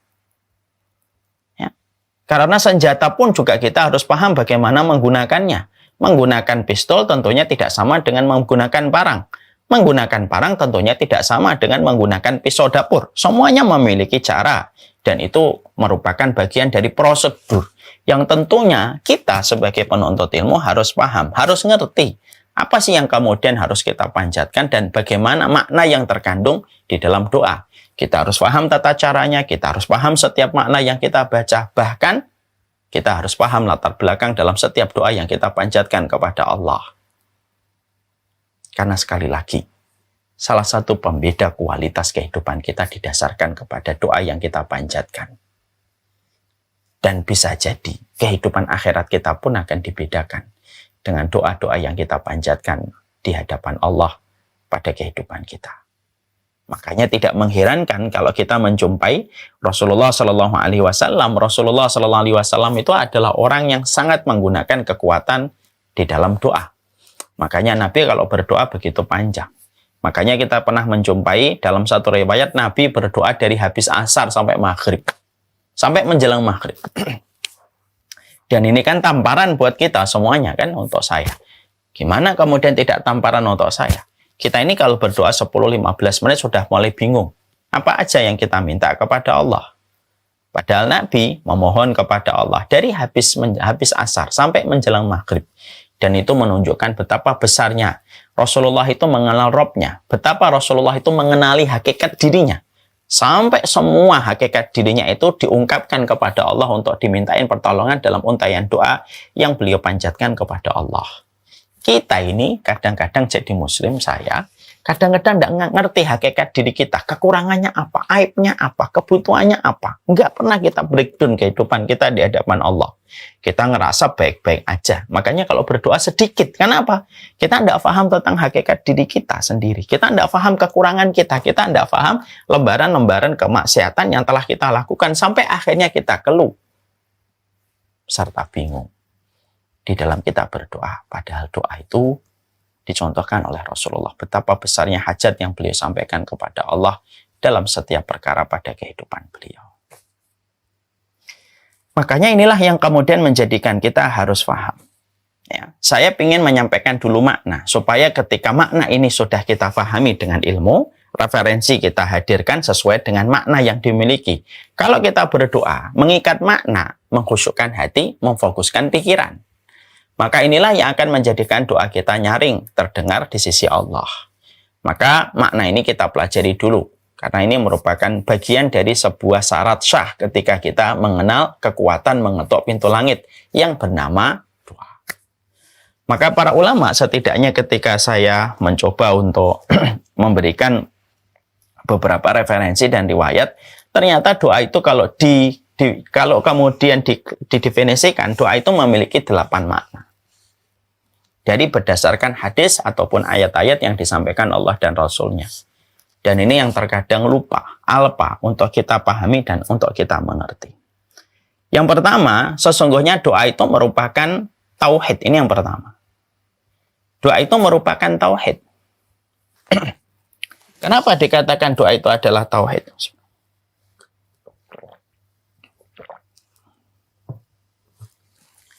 Karena pada dasarnya orang yang dia berdoa kepada Allah karena dia meyakini bahwasanya Allah itu zat yang maha berkemampuan, zat yang maha segalanya, yang mampu mewujudkan dan zat yang memiliki segala kekuatan. Semakin orang itu berdoa kepada Allah berarti ada 2 sisi di dalam orang yang berdoa, kata para ulama. 1, dia meyakini bahwasanya dirinya itu lemah. Dan dirinya tidak ada apa-apanya dibandingkan dengan pertolongan Allah yang turun pada kehidupan kepadanya. Lalu di sisi yang lainnya, yang kedua, dia meyakini Allah itu maha berkehendak. Dan Allah itu paling senang ketika diyakini oleh hambanya dan diyakini oleh makhluknya mampu mewujudkan apapun yang dia minta kepada Allah. Allah itu kemudian senang. Makanya ketika Allah kemudian mendapati bahwasanya dalam kehidupan manusia ketika dia berdoa kepada Allah setiap waktunya, inilah yang kemudian menjadikan akhirnya orang yang berdoa itu betul-betul menunjukkan bagaimana dekatnya dia dengan Allah Subhanahu wa taala. Karena dia kalau berdoa, dia tahu bahwasanya Allah itu maha berkehendak terhadap segala sesuatu. Ya. Makanya orang yang tidak berdoa kepada Allah Subhanahu wa taala bisa jadi dia sombong atau bisa jadi dia tidak mengenal sifat Rabb-nya. Yang mana sifat Rabb-nya itu mengabulkan semua perkara dan tidak ada hajat dan kebaikan yang dilewati oleh manusia kecuali semua itu yang memberikan itu adalah Allah. Dan Allah itu paling senang ketika hamba itu berprasangka yang baik kepadanya di dalam segala kemampuan yang dimiliki oleh Allah dalam nama dan sifat-sifat Allah yang sempurna. Mari kita mendengarkan sebuah hadis riwayat Muslim. Ada seorang hamba yang berbuat dosa. Lalu dia bertaubat. Allah berfirman. Tahu kalamnya Allah ketika mendapati ada seorang hamba berdosa lalu kemudian dia bertaubat. Maka kemudian Allah itu berfirman, hambaku ini berdosa lalu bertobat. Karena meyakini aku adalah zat yang maha pengampun, aku ampuni. Itu kata Allah. Lewat sabda Rasulullah dalam hadis qudsi. Kemudian dilanjutkan kembali. Hambanya berbuat dosa kembali. Bertobat kembali. Allah kembali berfirman dalam kalamnya, hambaku ini berdosa, kemudian dia bertobat, kemudian dia berdosa kembali, kemudian dia bertobat. Karena meyakini aku adalah zat yang maha pengampun. Ana ghafur. Maka, aghfirud dunub. Aku ampuni dosa-dosa dia. Masya Allah. Lalu dia berbuat dosa kembali, bertobat kembali. Allah kemudian mengatakan kembali di dalam firman dan kalamnya, hambaku ini berdosa, bertobat, berdosa, bertobat, berdosa, bertobat. Karena dia meyakini aku adalah zat yang maha pengampun. Aku ampuni, kata Allah. Lalu kemudian dia berdosa kembali, bertobat kembali. Allah kemudian menyampaikan, i'malu masyitum fa inni qad ghafartu lakum. Berbuatlah apa yang kamu mau. Sesungguhnya saya mengampuni semua dosa-dosa kalian selama kalian ketika berdosa itu bertaubat. Imam Nawawi rahimahullahu ta'ala ketika kemudian beliau menjelaskan tentang hadis ini, maka beliau berkata, sebanyak apapun dosa yang dilakukan manusia, selalu Allah lebih lapang dan lebih luas maghfirahnya. Engkau melakukan 1000 kemaksiatan, Allah memiliki 1001 maghfirah. Engkau melakukan 1 juta kemaksiatan yang dimurkai oleh Allah, maka Allah memiliki 1.000.001 ampunan yang lebih banyak daripada dosa dan lembaran kemaksiatan. Tapi disinilah kemudian kita mengambil sebuah pelajaran dan makna. Oh, ternyata doa itu Masya Allah. Doa itu merupakan perkara besar. Karena ini menunjukkan tauhid. Semakin orang itu berdoa, maka semakin dia itu tahu bahwasanya Allah itu maha mengabulkan. Makanya kalau ada orang yang tidak berdoa, seakan-akan dia tidak yakin kepada Allah bahwasanya Allah itu mampu untuk mengabulkan setiap keinginan dan hajat kebaikan dalam dirinya. Makanya benar yang tadi saya sampaikan untuk kita semuanya, untuk saya juga. Bisa jadi keruwetan hidup masalah dalam kehidupan kita itu ya karena kita tidak tahu bagaimana cara untuk mengetuk pintu langit. Dan ternyata kita menjadi orang yang frekuensinya begitu jarang untuk meminta kepada Allah Subhanahu wa Ta'ala, padahal doa itu merupakan bagian dari akidah dan tauhid. Makanya setan tuh tidak suka kalau kita berdoa. Setan itu kenapa nggak suka ketika kita berdoa, Ustaz? Karena setan tahu doa itu memiliki multi efek kebaikan besar dalam kehidupan manusia. Makanya setan itu apa? Setan itu kemudian membuat berbagai macam narasi supaya kita jarang berdoa.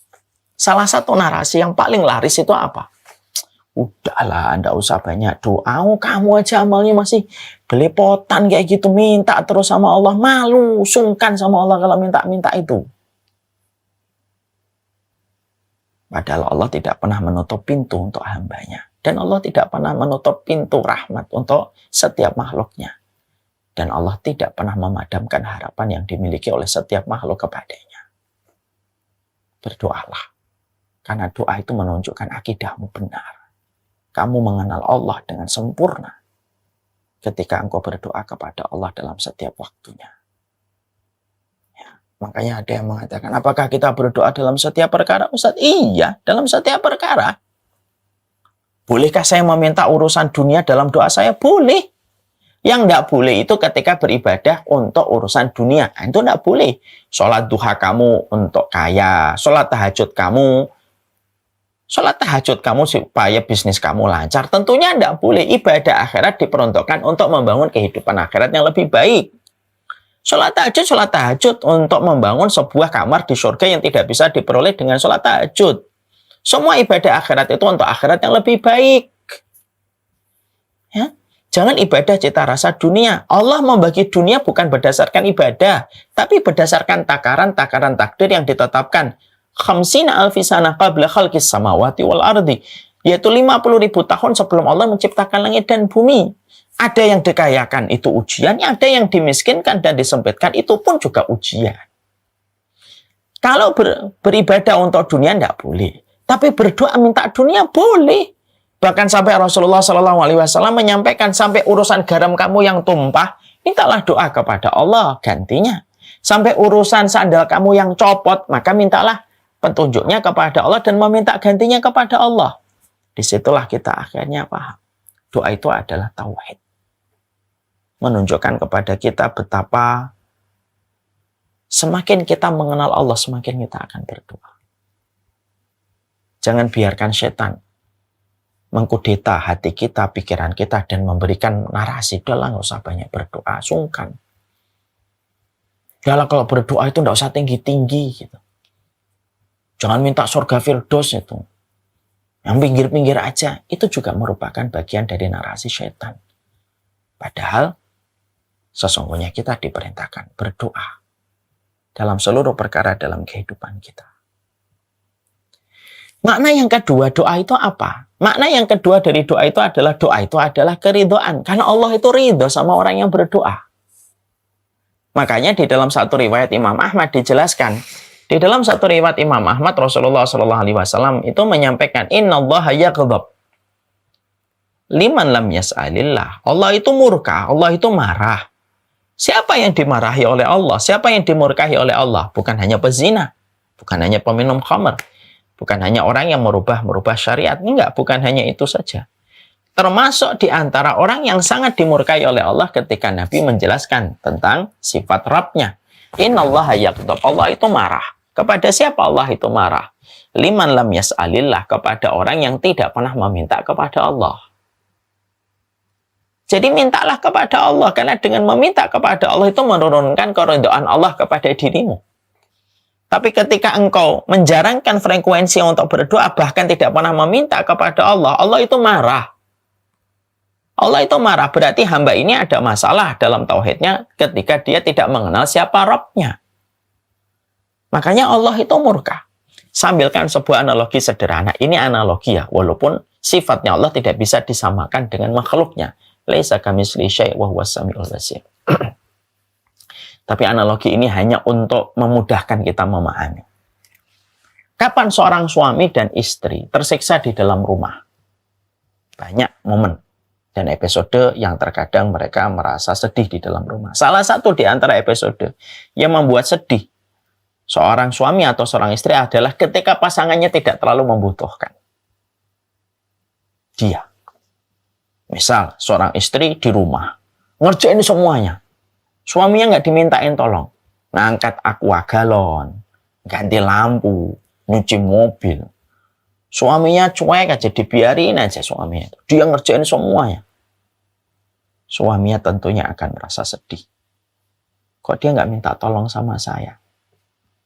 Karena termasuk salah satu endorfin bagi seorang laki-laki di dalam rumah itu apa? Ketika merasa dibutuhkan.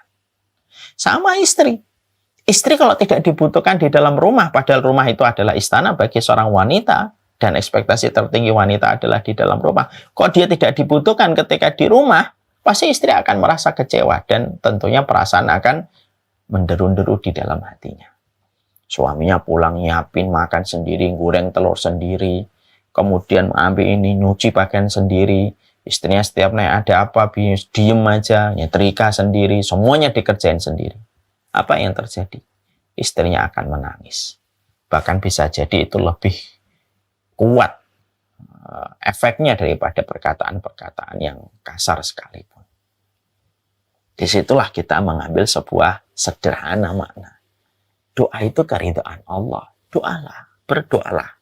Karena itu makna dari sebuah keridhaan Allah dalam kehidupan setiap makhluknya. Makanya dengan kita berdoa itu Masya Allah ya. Sesungguhnya berdoa itu merupakan bagian yang Allah turunkan keridhaannya. Karena doa itu intinya ibadah. Ibu dan Bapak bisa bayangkan, kalau doa itu intinya ibadah, berarti doa itu mendatangkan pahala yang tidak kecil, besar. Karena disebut dengan mukhul ibadah. Mukh itu otak dalam bahasa definisinya itu mukh itu otak. Nabi mendefinisikan doa itu mukhul ibadah. Doa itu intinya ibadah. Berarti kalau kita memahami doa itu adalah ibadah, salah satu konsekuensi makna ketika disebut doa itu adalah inti ibadah, berarti doamu itu berpahala. Dan itulah yang menurunkan ridhanya Allah. Bukankah para nabi, para rasul mereka ditolong oleh Allah setelah mereka berdoa? sampai doanya dikabulkan oleh Allah satu persatu dan diabadikan di dalam Al-Quran? Bukankah Nabi Ibrahim berdoa hasbunallah wa ni'mal wakil? Lalu kemudian Allah turunkan ketenangan bagi hatinya Nabi Ibrahim, dan Allah jadikan bagaimana api tidak mampu menjalankan fitrahnya untuk membakar dan menghanguskan, ketika kekuatan api gejolaknya untuk menghanguskan tidak mampu berhadapan dengan doanya Nabi Ibrahim. Hasbunallah wa ni'mal wakil. Allah ridho. Bukankah kemudian semua yang dilakukan oleh kaumnya Nabi Nuh, ketika kaumnya Nabi Nuh mencoba untuk mencemooh, membuli, mendiskreditkan, menyudutkan Nabi Nuh, kemudian Nabi Nuh mengatakan di dalam doanya bahwasanya ini maghlubun fantasir, ya Allah saya kalah maka tolonglah. Maka kemudian air yang sudah tertahan di pintu-pintunya langit dan bumi dibuka oleh Allah satu persatu. Bahkan seluruh manusia yang berkumpul tidak ada yang bisa membuka kunci-kunci yang menahan air itu sebelumnya. Yang bisa membukanya itu adalah doa. Bukankah Nabi Yunus berada pada 3 kegelapan sekaligus, kegelapan perutnya ikan paus, kegelapan lautan, dan kegelapan di waktu malam? Maka 3 kegelapan sekaligus ini, itu kemudian disobek kegelapan 3 ini lapisannya dengan sebuah doa yang dipanjatkan oleh Nabi Yunus ketika berdoa, La ilaha illa anta subhanaka inni kuntu minal dhalimin. Bukankah ini makna keridhaan? Allah kalau sudah ridho, maka pertolongan Allah lebih besar daripada ujian yang Allah berikan kepada hambanya. Dan tidaklah pertolongan itu turun kecuali dengan doa yang dipanjatkan. Karena doa itu tidak organik. Karena pertolongan itu terkadang tidak organik langsung turun. Tapi harus dipancing dengan doa yang terus dipanjatkan. Makanya inilah yang kemudian menjadikan kita ngerti. Ada seorang syekh cerita kepada kita dalam salah satu muhadarah. Syekh itu guru besar. Saya lihat di YouTube. Dia bercerita tentang seorang wanita yang sebenarnya sudah divonis sebenarnya tidak bisa untuk mengandung. Dengan berbagai macam kondisi dan penyakit. Tapi belum diangkat rahimnya. Dokter mengatakan sulit ini untuk bisa hamil. Tapi kemudian Syekh ini didatangi beliau dan diceritakan masalahnya. Syekh itu berkata, banyaklah berdoa, Bu. Maka kemudian Masya Allah, wanita ini terus berdoa kepada Allah. Setiap malam dia terhampar kepada Allah supaya diberikan keturunan.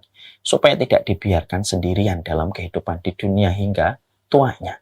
Supaya ada yang melanjutkan kebaikannya sebagai manusia ketika memiliki keturunan. Tumpah air mata. Tumpah air matanya. Setiap malam. Satu kesempatan ketemu lagi dengan syekhnya. Ketika ketemu kembali dengan syekhnya. Masya Allah. Betapa kagetnya syekhnya mendapati beliau sudah membawa anak. Terima kasih Syekh. Terima kasih guru besar. Sesungguhnya nasihatmu singkat. Banyaklah berdoa. Ternyata Allah sudah memberikan ini. Lalu Syekhnya bertanya, apa rahasia datangnya si kecil mungil ini pada hidupmu? Tidaklah satu malam aku lewati kecuali aku menangis meminta kepada Allah. Masya Allah. Disitulah kita mendapati sebuah pelajaran besar, Ibu dan Bapak. Apa pelajaran besarnya? Orang yang rajin mengetuk pintu adalah orang yang paling besar dibukakan pintu untuknya. Ambil analogi sederhana. Saya datang ke rumah, saya ketuk. Sekali, mungkin tidak dibukakan. 2 kali, mungkin juga belum dibukakan. Baru 2 kali kok. Tapi saya ketuk. Maka kemudian pasti sahibul bait mendengar suara itu dan membukakan pintu. Masya Allah. Itulah perumpamaan doa. Orang yang rajin mengetuk pintu langit adalah orang yang paling besar dibukakan pintu untuknya. Karena dalam doa itu ada ridho yang Allah bersamakan untuknya. Masih merenung untuk tidak berdoa sama Allah? 2 makna loh sudah kita hadirkan. Yang ketiga, doa itu adalah kekuatan. Ya, jadi doa itu tauhid, doa itu ridho. Yang ketiga, doa itu kekuatan.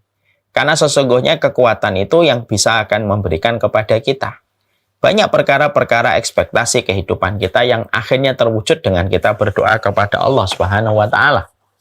Ya kan? walaupun terkadang begitu berat untuk mendapatkan itu.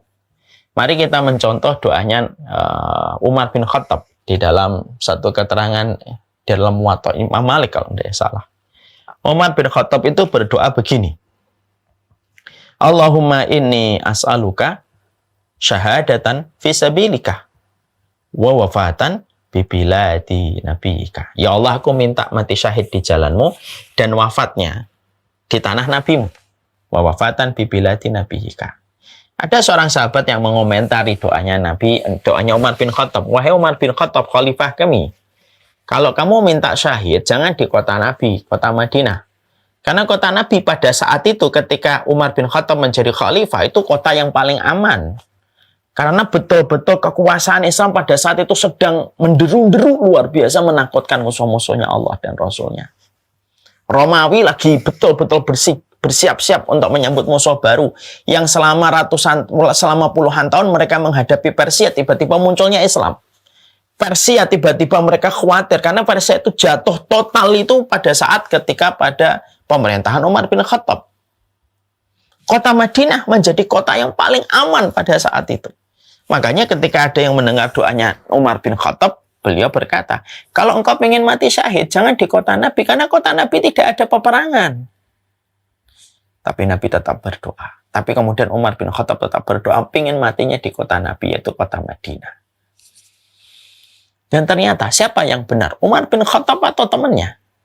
Yang benar adalah Umar bin Khattab. Umar bin Khattab akhirnya betul-betul beliau mati syahid di kota Nabinya, yaitu kota Madinah.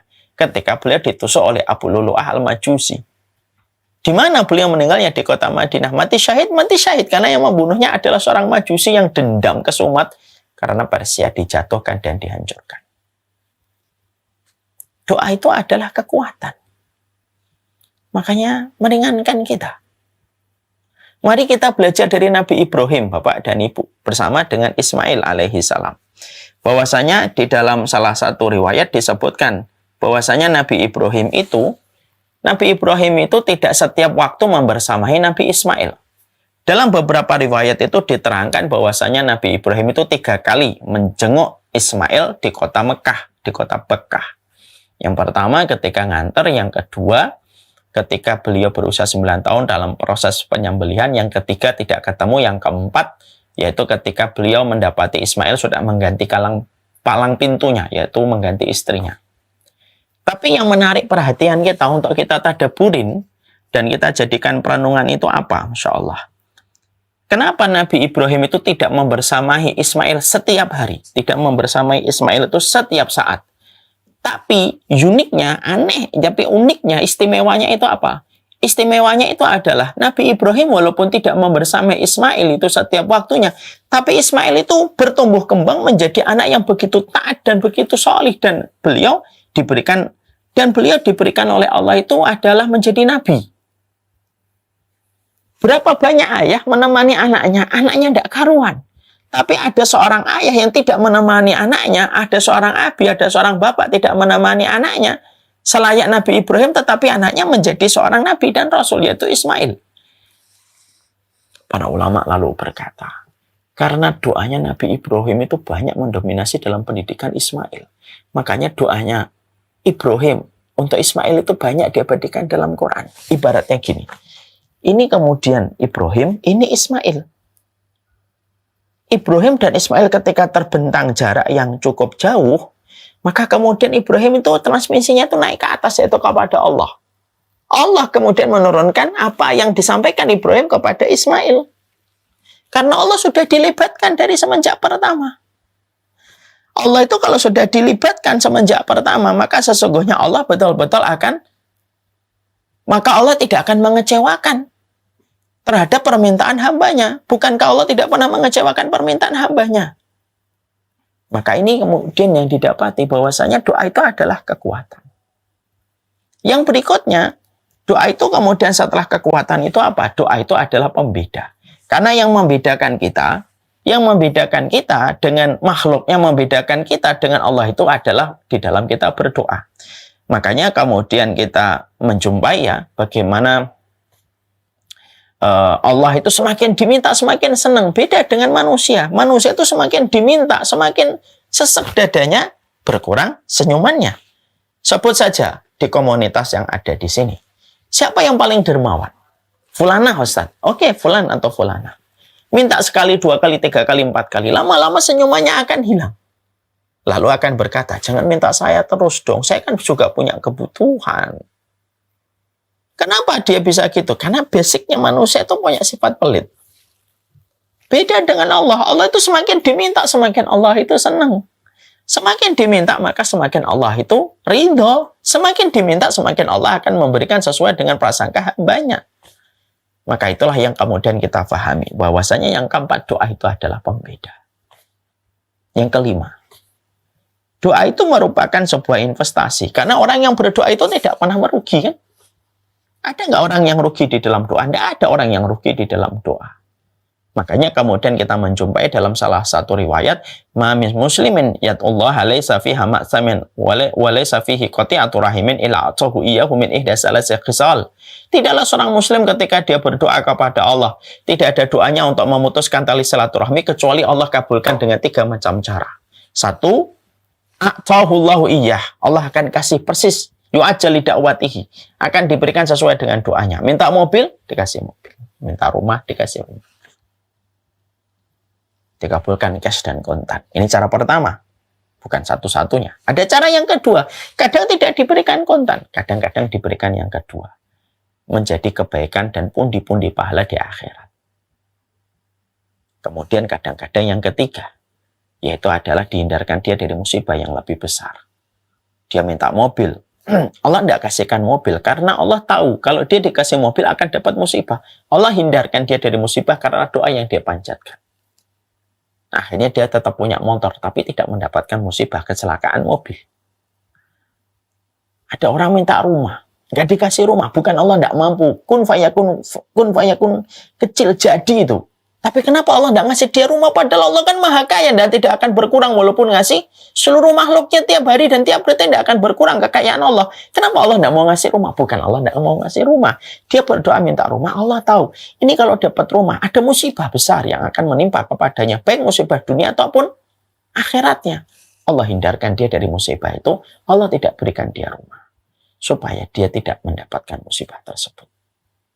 Masya Allah, para sahabat ketika mendapati Rasulullah menyampaikan 3 cara Allah mengabulkan doa, mereka senang banget. Para sahabat kemudian berkata, Nuksir ya Rasulullah, kalau kami tahu doa sehebat ini ya Nabi, seluar biasa ini ya Rasul, maka kami akan perbanyak doa.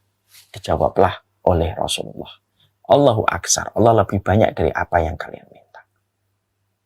Makanya di akhirat ada orang yang tiba-tiba mendapatkan tumpukan pahalanya, lalu ditanyakan, ini apa ya Allah? Ini doa-doa kamu yang waktu di dunia tidak aku berikan sesuai dengan apa yang kamu minta, tapi aku jadikan menjadi ladang pahalamu yang kamu petik manis dalam kehidupan di akhirat. Makanya benar kalau kata para ulama, kan ada para ulama itu gini, kalau aku berdoa dikabulkan, aku biasa. Kalau aku berdoa tidak dikabulkan, aku lebih senang. Coba, paham nggak itu artinya? Ini seorang salaf.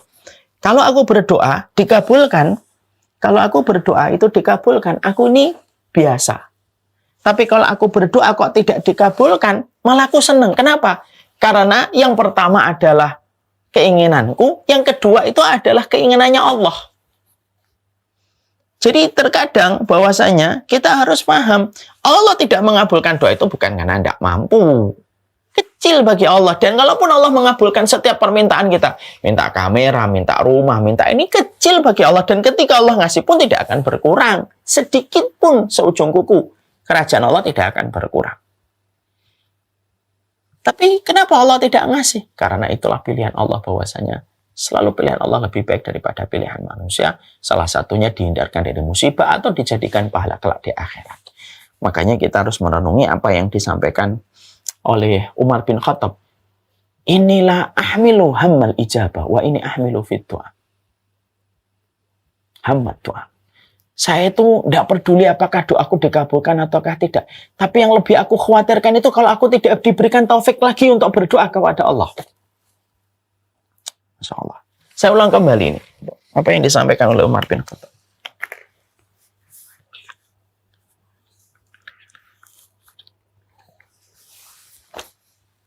Inilah ahmilu hammal ijabah. Wa ini ahmilu hammad doa. Saya itu tidak peduli apakah doa saya dikabulkan atau tidak. Allah yang paling tahu. Dan Allah punya 1000 cara untuk mengabulkan apapun yang diminta oleh hambanya. Tapi yang lebih aku khawatirkan itu aku tidak memiliki sebuah kekuatan untuk berdoa. Aku tidak lagi memiliki taufik dan hidayah untuk berdoa. Berapa banyak orang manusia di atas muka bumi ini jalan gitu. Lalu dia sombong dengan pikirannya, circle-nya, komunitasnya. Merasa bahwasanya dia tidak usah banyak doa sudah mendapatkan. Ini kata Umar bin Khattab lebih mengkhawatirkan daripada doa yang terkadang seakan tidak dikabulkan oleh Allah. Orang kalau sudah tidak lagi memiliki hidayah untuk berdoa itu gimana? Hidupnya ngerasa semuanya bisa diselesaikan sendiri.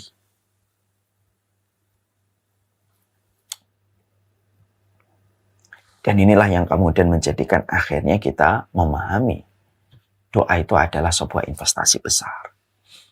Yang keenam, yang kita harus pahami, doa itu adalah melampaui.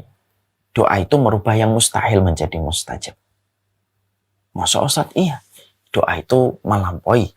Karena doa itu merubah yang mustahil menjadi mustajab. Mari kita simak bagaimana ada seorang yang menceritakan di dalam kitab-kitab para ulama salaf. Namanya Abu Bakar bin Muhammad bin Dawud. Suatu waktu dia berjalan menaiki bigholnya. Bigol itu kayak keledai gitu. Lalu kemudian di tengah jalan ada orang yang ingin menumpang bigolnya. Maka karena beliau dasarnya baik, maka beliau mempersilahkan orang itu untuk numpang bersama dengan dirinya. Menuju satu kota yang sama. Pada trek yang biasa dilewati oleh Abu Bakar bin Muhammad bin Dawud. Ya. Maka kemudian pada saat itu,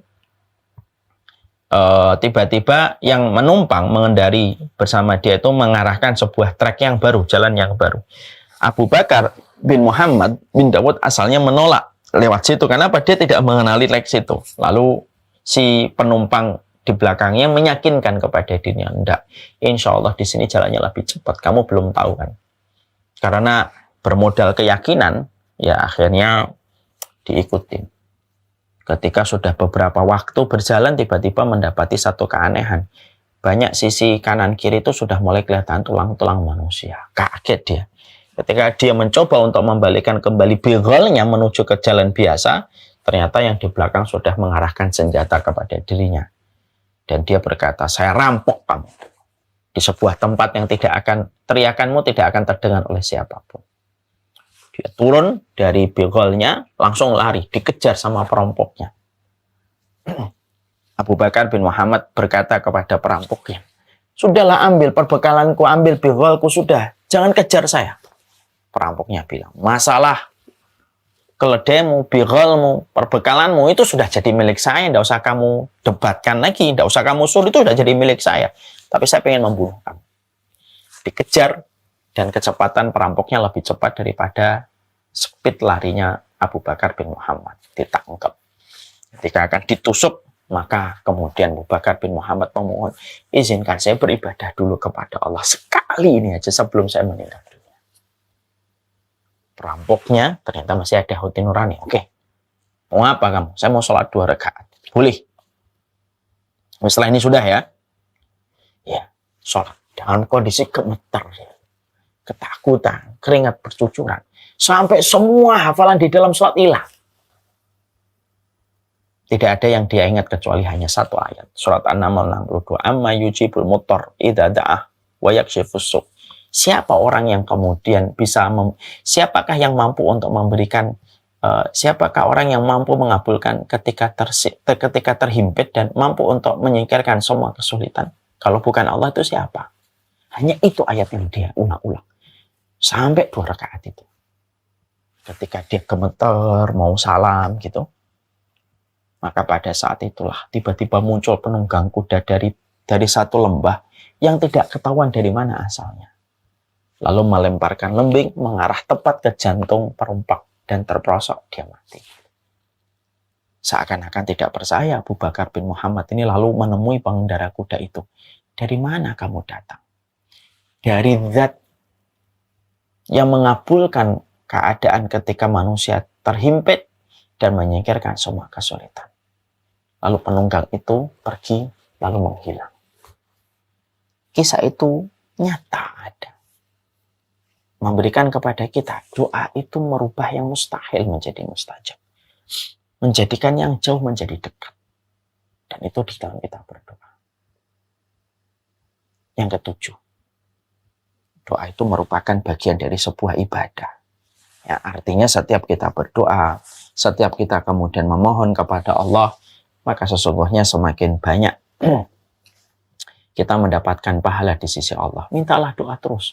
Melihat mobil, kita berdoa, ya Allah kalau saya punya mobil itu saya pakai dalam kebaikan. Minta sama Allah. Tidak ada ruginya. Itu pun akan diberikan oleh Allah pahala.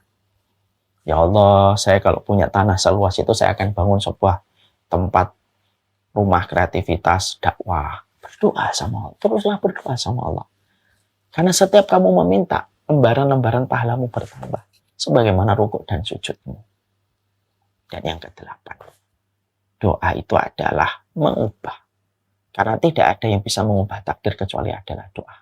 Ad-doa wal qadar ya'talijani ila yaumil qiyamah. Doa dan takdir itu saling mendahului sampai hari kiamat.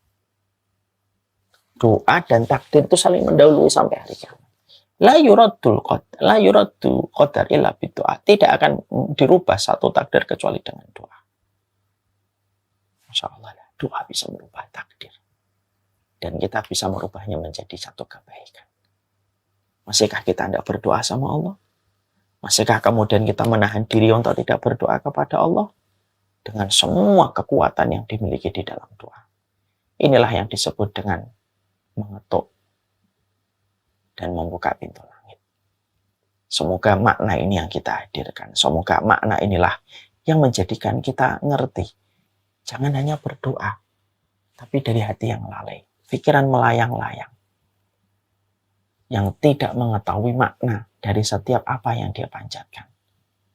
Siapapun yang berdoa dari hati yang lalai, pikiran melayang-layang, lalu dia buta terhadap makna dan arti dalam setiap dia memanjatkan permohonan kepada Allah, maka pada dasarnya dia tidak pernah mengetahui betapa besarnya kekuatan doa Allah berikan mengubah setiap kebaikan di dalam kehidupannya. Semoga Allah memberikan kekuatan di dalam kehidupan kita. Semoga Allah memberikan keberkahan dalam kehidupan kita. Senantiasa berdoa. Jangan putus di dalam kita berdoa. Karena doa itu tidak pernah merugi. Wassallallahu ala nabiyina Muhammad. Walhamdulillahi rabbil alamin.